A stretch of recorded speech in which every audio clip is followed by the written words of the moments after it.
afternoon, everyone, especially to you, Sir Umbao. Sir, good afternoon. Our topic for today is all about global warming, disaster risk reduction, and management. So before we start our discussion, let me read first our learning objectives or our discussion for today's session. So number 1 is global warming and climate change. The second one is natural hazard and how to manage them. The third one is disaster risk reduction and mitigation. The fourth one is emergency preparedness. The last one is land use planning or risk control and disaster management. Our topic is what is disaster. So, according to Dr. Renato Usolidum Jr., a disaster includes hazard. Hazard means natural man-made. So, risk is chances of people getting. So, vulnerability, how weak or unprepared people or communities are. So, we have 7 disaster risk management measure. The first one is engineering solution. Ma'am, unsa day ni engineering solution, ma'am? So, keeping hazard away from people. Very sabotable lang yun kaayo siya, no? So, it is focuses on using technology and infrastructure to keep hazard away from people. So, example ani is constructing dams. So, no? Very sabotable kaayo siya. Ang ginahimo ani is to keep away from people. Mas ginapalayo ang mga delikado nga butang sa mga tao. So, the second one is land use planning. Involves regulating how land is used to minimize exposure to hazard. Example ani is restricting building in floodplains or near fault lines. So, the third one is control works. It is focuses on modifying or preventing hazard. So, example ani pod everyone is building retaining walls to prevent landslide or implementing controlled burns to reduce wildfire risk. No? Example ani pod is kana makit-an ninyo sa kalsada bitaw nga tag-as kaayo nga mga gipapilit dira ang sa bana kanang murag pader. So, mao na siyang example ana kanang kuan para ma-prevent nila ang kaning landslide, kanang mga panghitabo. Nakita nyo ng samawab na nahitabo dira ang landslide, no? Nakita mo atong dirang nakaali, mo tong gibuhat na nila para makalikay or kaning ma-prevent nila kung naay mo abutay nga landslide. Siyempre, ang landslide, dili man nato na mahibalan if kanus mo abot. So, mas better nga, prevention is better than cure man daw. So, mo nang gibuhat na nila, nag-modify sila og kuan. Building retaining walls, ang tawag anang ilahang ginaali dinaasa para makaprevent sa landslide. So, the fourth one is early warning system. So, when we talk about early warning system, it involves predicting hazard to provide timely warnings to the public. Ang example ani is weather forecasting, tsunami, warning system, and seismic monitoring. Unsa dayri sila? Ang weather forecasting kanang makita bitaw nyo sa TV kanang si Kuya Kim, magpahibalo na siya. Mag-weather forecast na siya unsa ang moabot nga mga kuan. Kasagaran ginakuan isa kanang bagyo. Kanang nay moabot nga bagyo, gina-weather forecast na siya. Sa tsunami pod kanang kuan. Before maabot ang tsunami, natay ginatawag kuan, familiar mo anang sirin, magsirin na siya para makalikas na ang mga tao ana nga lugar. So, ang purpose sa warning system everyone kay mauna siyang para makapangandam ta kung naay moabot nga sakuna. So, gipahibalo na siya, lain pod dili man pwede nga pag moabot na nga sakuna ay pa ta mangandam. Unang purpose nga naga-early warning system sila para kita makapangandam ta if unsa atong buhaton if kana nga sakuna moabot na. Muna siya. So the fifth one is preparedness planning. So when we talk about preparedness planning everyone, it is focuses on getting ready for disaster through trainings, drills, and resource.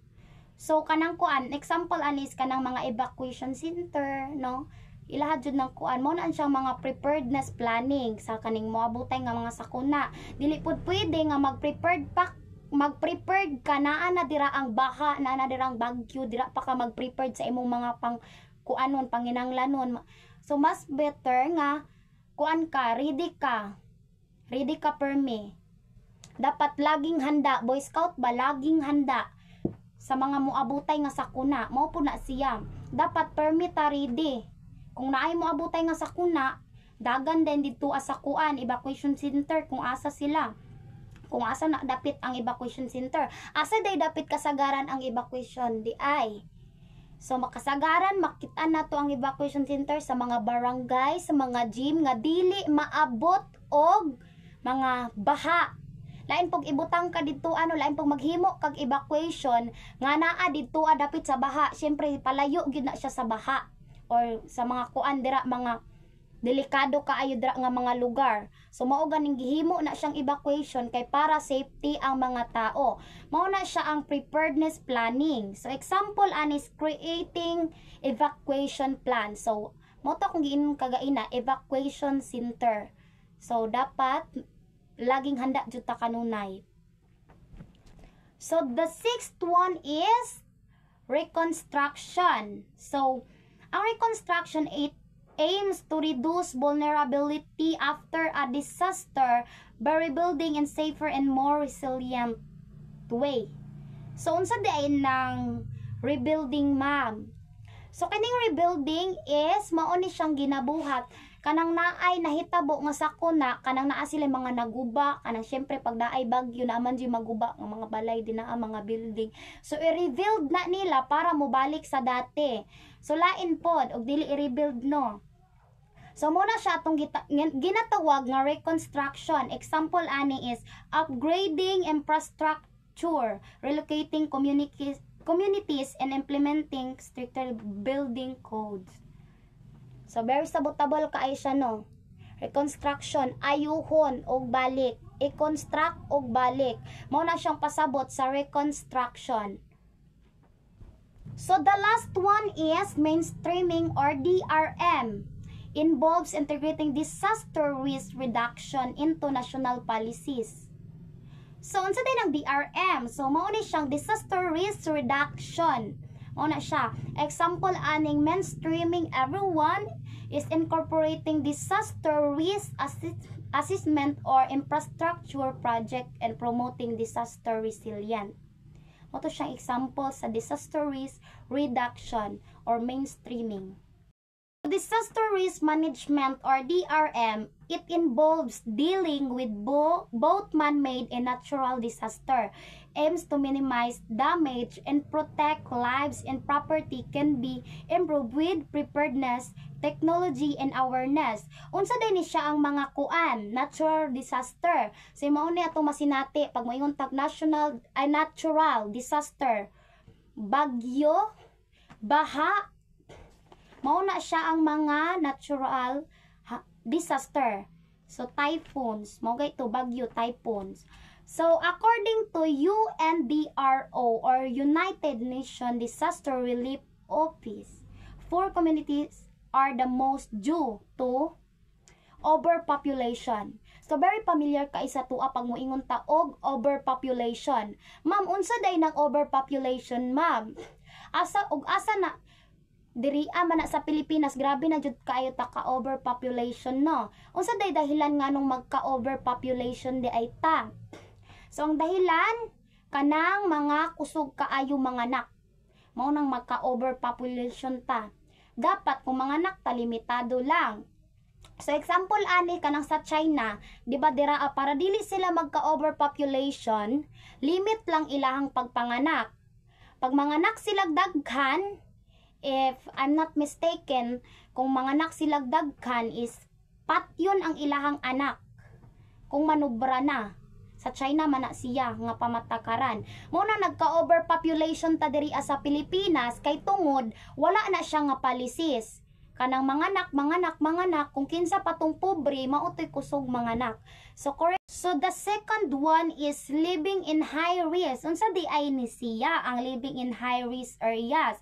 So mao ni siyang katong maigo og landslide, flood flames, so very familiar no, living in high risk areas. So the third one is destruction of natural buffers. So mao ni siya katong kuan. Example ani is deforestation, mangrove forest.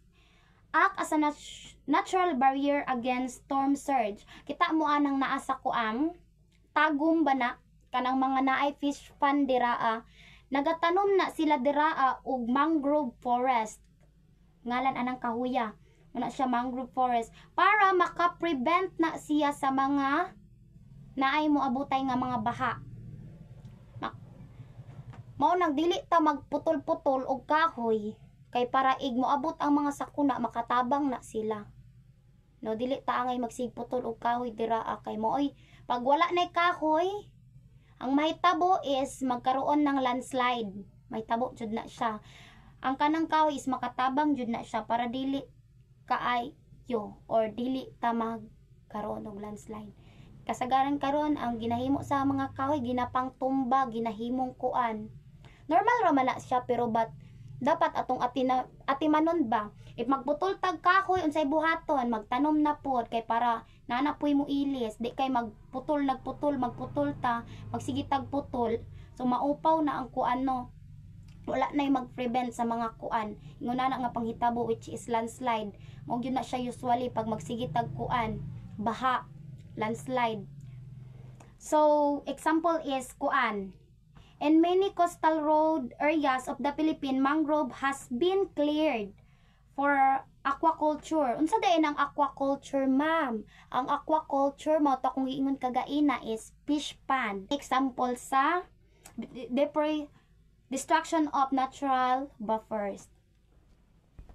So the fourth one is environmental destruction. Mo to kung giingon gaina deforestation. So familiar kay sa tuwa unsa nang deforestation.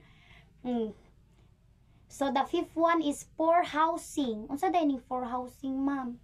Asa day nato ni siya makita kasagaran mga poor housing mao na siya tong ginatawag nga squatter.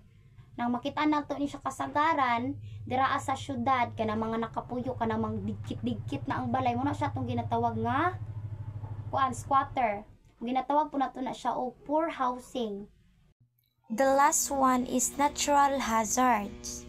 Natural hazard mao ni siya earthquakes, the second one is floods, the third one is wildfires, the fourth one is typhoons, the fifth one is volcanic eruption. Very familiar ka sa tuwa kung unsa ning earthquake.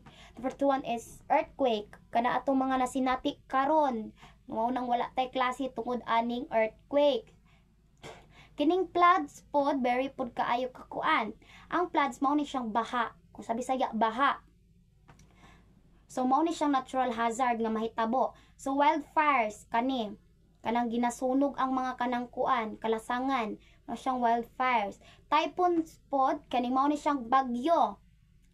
So unsa day pinakakusog nga bagyo nga sinati nato diri So sa kuang pagkahinomdom is katong bagyong Pablo. Naitabo to siya on December 4, 2012, if I'm not mistaken. So ang naitabo, grabe kay to siya nga panghitabo no, very luoy kay mga tao. Siguro naigo po ang mukayo ato sa bagyong Pablo. Isa sa naigo ang mukayo. Daghan kay naigo ato, daghan kaayog nawad-an og pamilya, mga uban pa din haa. No, maunang dapat kita mag-amping ta sa ato ang mga kuan, dili ta magsipalabi og kanang abusar sa atong kalikasan kay para pag sila maningil wa jud tay mabuhat. So the fifth one is volcanic eruption. So very familiar kay sa tuwa katong nahitabo sa kuan bulkang Taal Bato ni Boto. Mao na siyang volcanic eruption. That's all. Thank you for listening, everyone. Keep safe.